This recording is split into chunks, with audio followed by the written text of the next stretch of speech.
story this week is, did Strive just deploy Warren Buffett's elephant gun?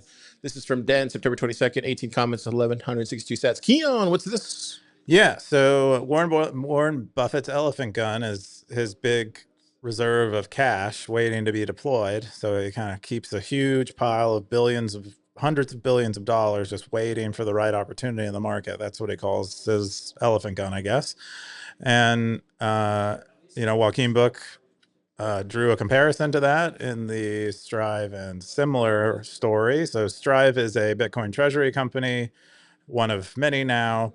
I don't know. I wonder which number they emerged at, but it was probably somewhere early, like when about 10 of them existed. I think I started hearing about them.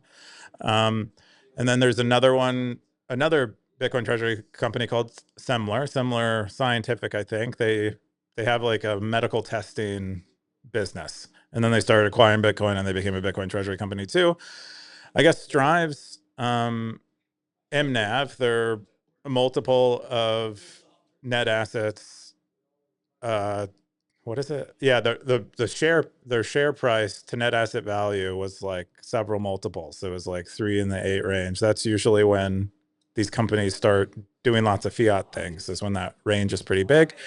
And so Strive did such a fiat thing, and they acquired the smaller Bitcoin treasury company, Similar, with an all-stock deal. So they gave them Similar shareholders got a bunch of Strive stock in exchange for Similar's Bitcoin holdings, in addition to Similar's like normal business, which is the scientific research thing. And so they paid roughly market value for their scientific research testing business, and then also market value roughly also maybe a little better than market value for the Bitcoin. And so they just added, I think it was 5,000 Bitcoin is what Similar held. So Strive added 5,000 Bitcoin to their share price, or to their Bitcoin treasury.